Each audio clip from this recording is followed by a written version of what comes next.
You are looking at soon to be a relic, 35 millimeter film, and this is how movies have came for the last 100 years.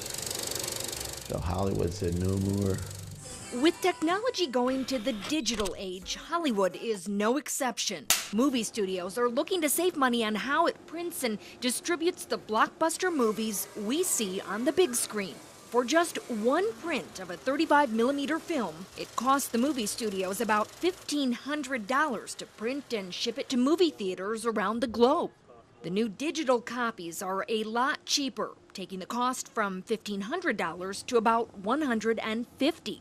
But that savings by the movie studios is coming at a big price for the movie theaters, especially drive-ins. Well, there's a lot of drive-ins that may not have the financial wherewithal or may not want to spend the kind of money required to upgrade to digital when you're talking about $70,000 investment per screen. Putting a big investment into something that is not going to get a return. That investment is going to be tough for the drive-in movie theaters that have been able to survive the years. Hello. Gary Ritzenthaler considers himself an amateur historian.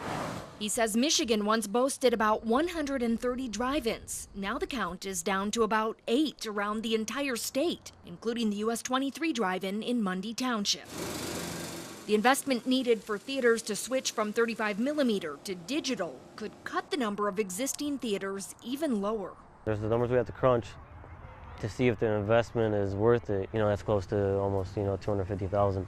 We're looking into it, and hopefully we can make it happen. My concern is that there are going to be drive-ins in the state and actually around the United States that are just not even small little independent indoors that are not going to have the funds. It won't make sense to make that switch.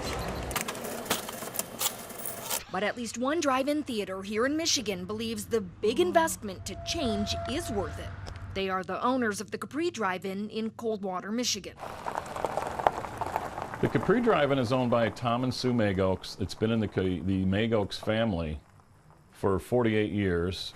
Hi, which movie? The kids one. There's one in each night. Okay, $8. And it's been one of the most well-maintained drive-ins, probably at least around the Midwest, in the top 5 or so. Concession stand is my job, yeah. How good is that? I go to a job every night that people like to come to.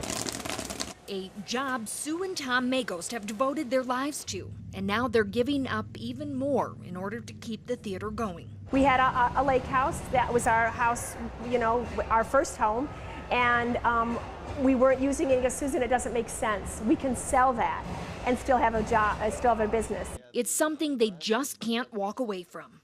These were actually my dad's. He used to own theaters in Detroit area. And this is probably over 60 years old, this projector head. Hopefully we can get one more year out of film. They say in the journals, probably by the end of 2013, it should be done.